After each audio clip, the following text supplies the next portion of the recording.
The scariest Valentine's Day horror stories ever told back in 2000. I was 21 and working late shifts at a small diner just outside of Dayton, Ohio. It wasn't the kind of place people came to for romance. Just truckers, locals, and the occasional loner who'd sit for hours nursing a cup of coffee. That Valentine's Day fell on a Monday, and I volunteered to cover the night shift. I wasn't seeing anyone at the time, and honestly, I preferred to stay busy instead of watching everyone else show off their flowers and chocolates. Around 10 p.m., the diner was empty except for one man sitting in the last booth near the window. He'd been there for almost 2 hours, quiet, polite, and just a little too still. He wore a grey suit that looked slightly oversized and had a bouquet of red roses sitting on the table next to his coffee. When I went to refill his cup, I tried making small talk. "Those are nice flowers," I said, nodding toward the roses. He smiled, slow, deliberate. "They were for my wife," he said.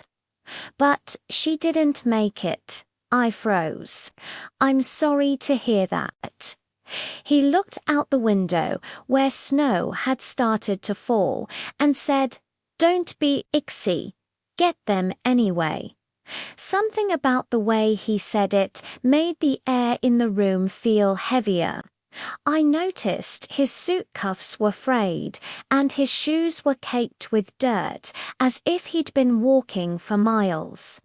When I asked if he needed anything else, he shook his head and went back to staring at his reflection in the glass.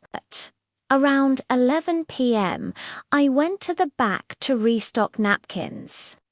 When I came back out, the booth was empty. The roses were gone. So was his bill. I sighed, assuming he'd left without paying, and stepped outside to look for him.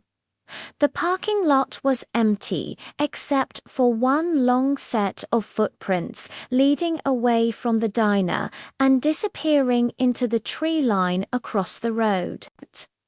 Something about them seemed wrong. The stride was uneven, and every few steps there was a deeper impression, like a knee dragging in the snow.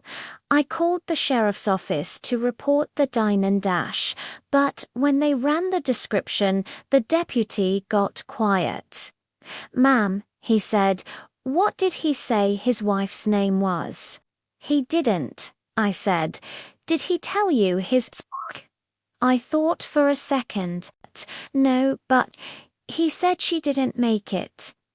There was a pause on the other end. Then the deputy said, "We've had that man reported before. Every Valentine's Day, someone sees him near Route 46, carrying roses. His wife died in a wreck in 1988. He didn't survive it either." I laughed at first, nervous, disbelieving, but the deputy sounded dead serious. "We found their car," he continued.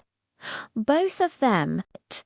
She still had flowers in her hands. The line went quiet, and I just stood there at the window, staring out into the snow where the footprints vanished.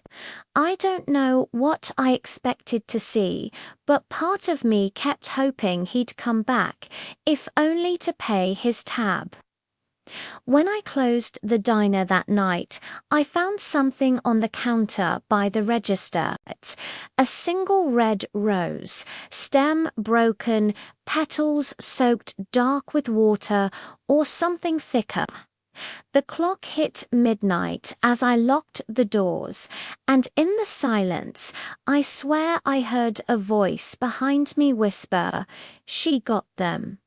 The scent of roses stayed in the air until morning.